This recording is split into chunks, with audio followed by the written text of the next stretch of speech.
എടാ അമ്പുചാച്ചാ ഇമാറെ കൊല വെട്ടി രണ്ട് ഓരോന്നോരോന്നിട്ട് അല്ലെങ്കിലേ നഷ്ടക്കച്ചവടത്തിലാ. ഉണങ്ങിയ ഓലയും മടലൊക്കെ ഞാൻ എടുത്തോട്ടെ മുതലാളി. നിനക്കല്ലാണ്ട് പിന്നെ ആർക്ക് കൊടുക്കാന്? ഓലയും കൊതുമ്പും മട്ടലും എല്ലാം എടുത്തോണ്ടിരിക്കോ. നീ ഇങ്ങോട്ട് വാ. നീ ഇതേറ്റ് വീട്ടിലെത്തുമ്പോ അമ്മനോടൊന്ന് പറഞ്ഞേക്കണം അയമുട്ടിക്ക് പിന്നാമ്പുറത്തൂടെ വരുന്നുണ്ടെന്ന് കേട്ടോ. ആ അടുത്ത് പോ. ചെല്. എടാ അമ്പുചാച്ചാ ഇന്ന ആരും ചോദിച്ചാ ഞാൻ കുഞ്ഞിരാമനാരെ തൊടിയിൽ നിന്ന് വന്നേക്കണം കേട്ടോ.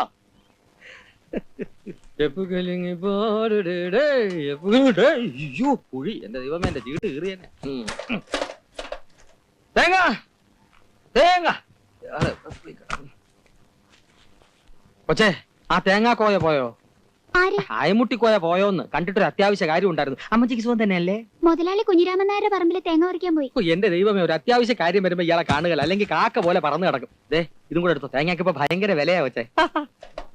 അയമുട്ടിക്ക് എങ്ങോട്ടാ? ഞാൻ ആകാശത്തേക്ക്. അവിടുന്ന് നേരെ സൂര്യനിൽ ഒന്ന് പോകുന്നേ പോരണോ? ഒരാവശ്യമില്ലാണ്ട്. വല്ല ആവശ്യം ഉണ്ടായിരുന്ന നാണു നാക്കം വെച്ചോണ്ട് വെറുതെ ഇരുന്നാ പോരെ. പോയാ തേങ്ങ നിക്കേ, ഒരു അത്യാവശ്യ കാര്യം പറയാനുണ്ടായിരുന്നു. എനിക്കൊരു അത്യാവശ്യമില്ല. എന്നാ എനിക്കുണ്ടോ? പോയല്ലേ? വിട്ടോ വിട്ടോ. എടോ ഇങ്ങോട്ട് പാടോ, ഒരു വെള്ളം ഇങ്ങോട്ട് അടുപ്പിക്കണോ? ഇയാൾ എങ്ങനെ വിട്ടാ എന്റെ കഞ്ഞൂടി മുട്ടുമല്ലോ ദൈവമേ.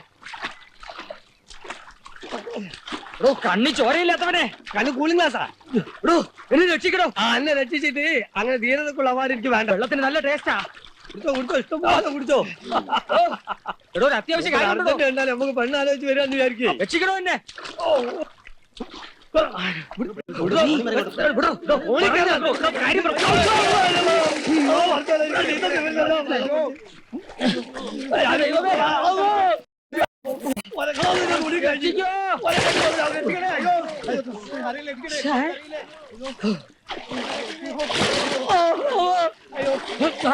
കിട്ടി.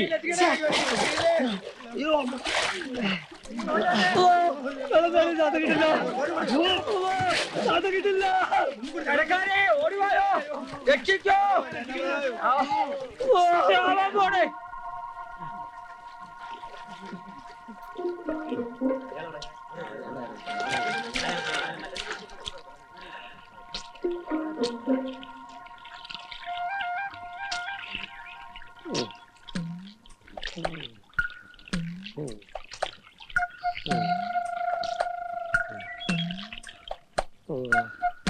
ഞാൻ അപ്പോഴേ പറഞ്ഞില്ലേ വേണ്ട വേണ്ടാന്ന്.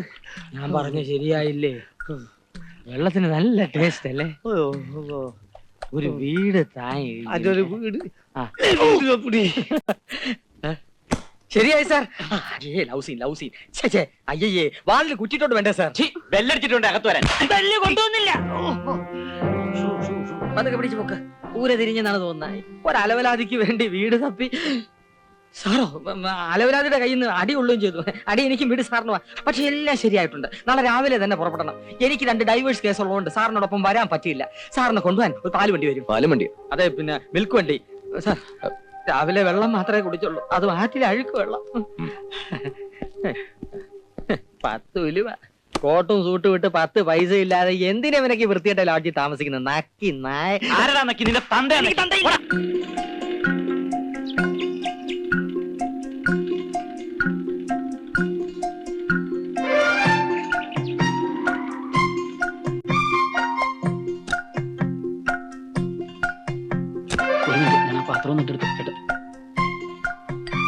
പാത്രം എടുക്കണേ. ആ അയ്യോ, സാറിന് ബുദ്ധിമുട്ടാവുന്നുണ്ടെങ്കിൽ നമുക്ക് ഈ പാത്രം എടുത്ത് ഇങ്ങോട്ട് വെച്ച് ആ പാത്രം ഇങ്ങോട്ട് മാറ്റി ചെറിയ പാത്രം സാറിന്റെ മടിയിലൊക്കെ വെച്ച് ഈ പെട്ടി എടുത്ത് സാറിന്റെ തലയിൽ വെച്ച് കഴിഞ്ഞാൽ സാറിനോട് സുഖമായിട്ടിരിക്കാം. അതെ, നമ്മളെങ്ങോട്ടാ? ഞാൻ ആ കവല ഇറങ്ങിക്കോളാം. എന്നാ കയറി ഓടിച്ചോ. അയ്യോ ചേട്ടാ, എനിക്ക് ഓടിക്കാൻ അറിയില്ല. അയ്യോ ചേട്ടന് പിന്നെ എന്തോ അറിയാം.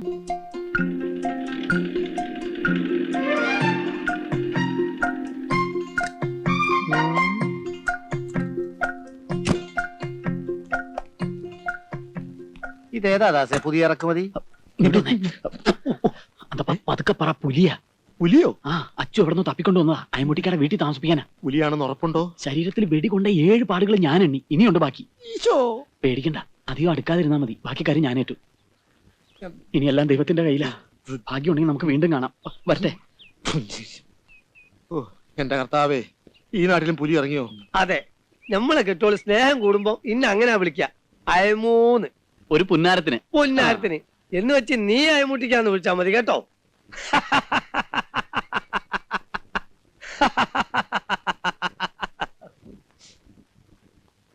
ഒന്ന് ചോദിക്കട്ടെ, എന്തോ മൂപ്പരെ കണ്ണും മോറും കണ്ടിട്ട് ഒരു പിടുത്തം കിട്ടുന്നില്ല, എന്ത് പിടുത്തം കിട്ടുന്നില്ല? ഒരു വിശ്വാസം വരില്ലാന്ന്. അങ്ങനൊന്നും ഇല്ലെന്നേ, ആള് നല്ല പുള്ളിയാ. അല്ല ജയിൽ പുള്ളിയോ? ജയിൽ പുള്ളി ഒന്നും അല്ല, നല്ല മനുഷ്യനാന്ന് പറഞ്ഞതാ. ഞവളെ പോലെ. അതെ അതെ. അയമുട്ടിക്ക സാറിനെ കുറിച്ച് പറയായിരുന്നു, അങ്ങ് ഇഷ്ടമായിന്ന്. അയമുട്ടിക്ക നല്ല മനുഷ്യനാ, നല്ല ഉണക്കക്കൊപ്ര പോലത്തെ മുഖം, അല്ല മനസ്സാ. മതിയടേ മോസ്തുതി, എവിടെ ഇപ്പൊ അഹന അച്ചു? വരുന്നടോ. പുറത്തിറങ്ങിയ എന്താ എന്താ കേറി പോടി അകത്ത്. ആ ദാസമന്ത്രിതോ?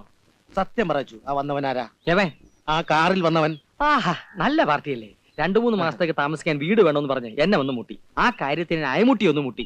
എന്തിനാ കിട്ടുന്ന നിമിഷം കളയുന്നത്? അല്ല, ഈ കമ്മീഷൻ നിനക്ക് അനുഭവിക്കാൻ സാധിക്കുമെന്നാ എന്റെ ഇപ്പോഴത്തെ സംശയം. എന്താ ഇപ്പൊ അങ്ങനെ ഒരു സംശയം? അവൻ പുലിയല്ലേ? പുലി ആയാലെന്ത്, സിംഹായാലെന്ത്? സത്യം ദാസ് ആരോടും തുറന്നു പറഞ്ഞാൽ നിന്റെ കഞ്ഞി പാറ്റ വീഴുകയല്ലേ?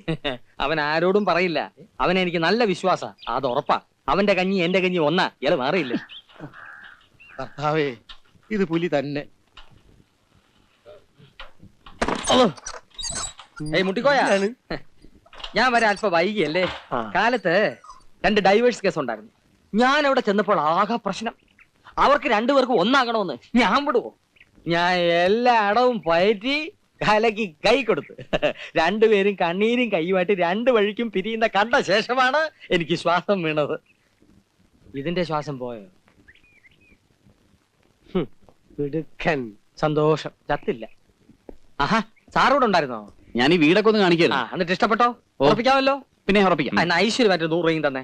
കമ്മീഷനല്ല, വാടക, അഡ്വാൻസ്. കമ്മീഷൻ വേറെ ഉണ്ട്. ഐശ്വര്യട്ട കൈ ഇങ്ങോട്ട് നീട്ടില്ലേ. മെല്ലെ പിടിച്ചു വലി. ഈ ഇന്ത്യ മഹാരാജ്യത്ത് പരസ്പരം ചതിക്കാണ്ടും കള്ളത്തരം കാണിക്കാണ്ടും അയമുട്ടിക്കാന്റെ ഈ വീട് നമ്മൾ വാടകയ്ക്ക് കൊടുക്കുന്നു. അന്യ നാട്ടിൽ നിന്ന് വന്നിരിക്കുന്ന ഈ നല്ല മനുഷ്യൻ ഈ മഹാരാജ്യത്ത് ലോകാവസാനം വരെ സന്തോഷമായിട്ട് ജീവിക്കട്ടെ എന്ന് നമുക്ക് പ്രാർത്ഥിക്കാം.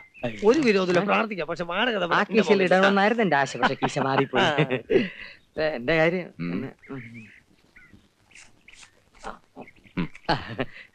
2 രൂപയെ.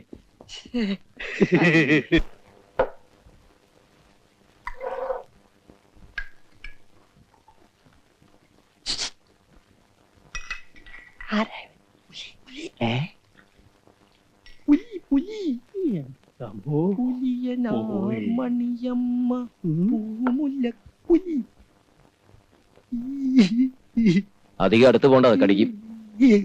ഒന്നും പറയാറായിട്ടില്ല. ചേരുംപടികൾ ചേർത്തുകൊണ്ടിരിക്കുകയാണ്. ഇതാ മുന്നോട്ട് നടന്നു തുടങ്ങി, അടുത്തെത്തിക്കഴിഞ്ഞു. ഇവിടെ ഇപ്പോൾ എന്തും സംഭവിക്കാം. മുളക് വെള്ളം എടുത്ത് ഒഴിക്ക്.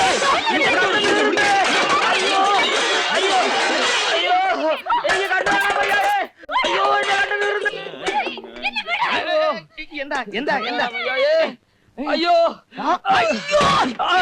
എടാ അന്തപ്പാ, എന്റെ കണ്ണു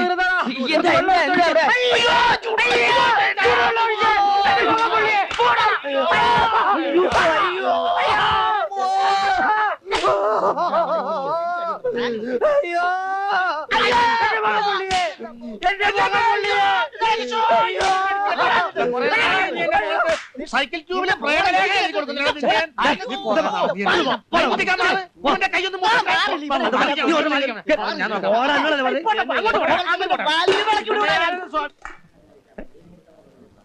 ഇതാരും സാറോ? പിന്നെ നമ്മളെ വീടൊക്കെ നല്ല സൗകര്യല്ലേ? ഇനി സൗകര്യത്തിൽ കുറഞ്ഞാലും വാടക. അന്തപ്പൻ ഒന്ന് പറഞ്ഞു മനസ്സിലായിക്കോട്ടെ. എനിക്ക് നേരല്ല, കുറച്ചുകൂടെ സ്ഥലത്ത് തേങ്ങ എടുക്കാനുള്ള. ആ വീട്ടിലെന്താ പ്രശ്നം? അതൊരു സ്ഥിരം യുദ്ധമാ സാറേ. ആ പെണ്ണിന് ഭ്രാന്താ.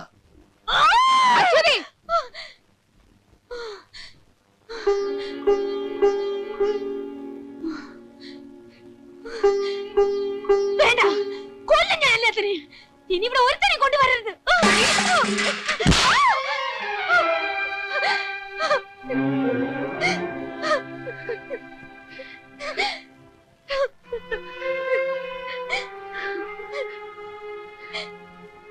വരുന്നവരെല്ലാം എറിഞ്ഞോടിച്ചിട്ട് അവസാനം മൂത്ത് നിറച്ച് ശവം പോലെ നീ തനിച്ച് ഈ വീട്ടിൽ കഴിഞ്ഞു. അതൊന്നും കാണാൻ ഞാൻ ഉണ്ടാവില്ല. വരാൻ പോവല്ലേ നിന്റെ ദേവേന്ദ്രൻ? 11ാമത്തെ വയസ്സില് കുടുംബത്തെ കുത്തുവിളക്കിന്റെ കൈപ്പിടിയും കട്ടുവിട്ടിട്ട് സ്വന്തയുടെ തല്ലും വാങ്ങി നാട് വിട്ട് ഓടി. ഒടുവിൽ അർദ്ധരാത്രി ആറ്റിച്ചടിച്ചത്ത നിന്റെ മറ്റവന്റെ പ്രേതത്തെ കാത്തിട്ടാണോടി ഊരിപ്പെട്ടുള്ള നീ ഇരിക്കുന്നത്? അമ്മേ പറയും, 100 വട്ടം പറയും. പാലേട്ടൻ മരിച്ചത് അമ്മ കണ്ടോ? കണ്ടില്ലേ? നീയും കണ്ടില്ലേ? അളിഞ്ഞ ശവം കരയ്ക്ക് കയറ്റി അവന്റെ അച്ഛൻ കെട്ടിപ്പിടിച്ച് കരയുന്ന നീ കണ്ടില്ലേ? അത് പാലേട്ടനാണെന്ന് എല്ലാവരും കൂടി പറഞ്ഞിട്ടല്ലേ പാലേട്ടന്റെ അച്ഛൻ കരഞ്ഞത്? എന്റെ ദൈവമേ, ഈ കുട്ടിയുടെ ബുദ്ധി മുഴുവനും ആ കിളവൻ പറഞ്ഞു മാറ്റിയിരിക്കുക. സ്വന്തം മകൻ ആ തന്തയ്ക്ക് ചത്തില്ലായിരിക്കും, പക്ഷെ എനിക്കവൻ ചത്തു. മനസ്സിലായില്ലേ? എനിക്കവൻ ചത്തുന്ന്.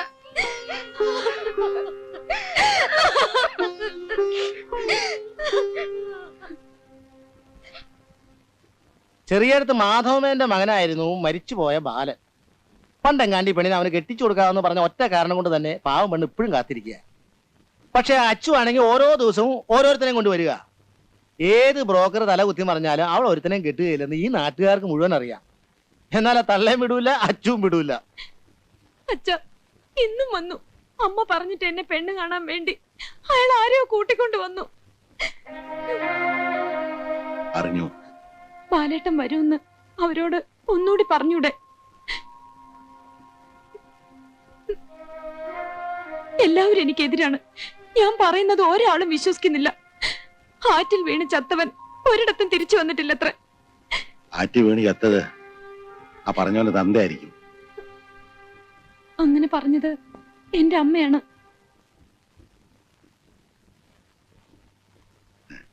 അത് അമ്മ എന്നോടുള്ള ദേഷ്യം കൊണ്ട് പറഞ്ഞതാ. ഞാൻ മാത്രമല്ല, അവള് എന്റെ മോനെ നിനക്ക് തന്നതാ. ബാലൻ മരിച്ചിട്ടില്ല.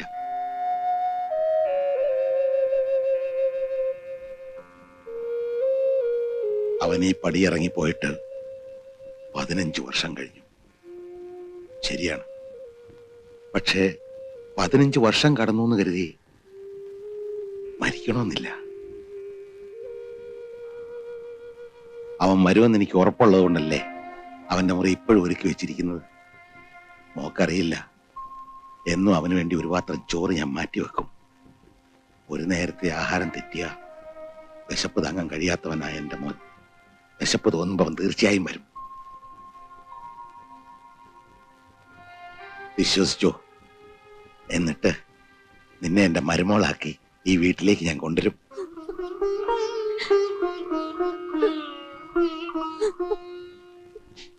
ഈ വീടിന് എന്തോ ശാപം കിട്ടിയിരിക്കാന്നാ തോന്നണേ. അല്ലെങ്കിൽ പിന്നെ ഇങ്ങനെയുണ്ടോ ഒരു വിധി? ദാസം പറഞ്ഞ ഏട്ടന്റെ ഈ പിടിവാശി മാറും. ഞാൻ പറയാഞ്ഞിട്ടല്ല, ഈ പ്രായമുള്ളവരോടൊക്കെ പറയാൻ ഒരു മടിയുണ്ടാവും, അതെനിക്കറിയാം. എത്ര നല്ല കുടുംബത്തിൽ നിന്നാ വന്നു പോണെന്നറിയോ? ഇവള് കാരണം ആരുടെ മുഖത്ത് നോക്കാൻ പറ്റില്ലാണ്ടായി. ചിലപ്പോ അങ്ങ് ചത്തുകളഞ്ഞ എന്തെന്നൂടെ തോന്നും.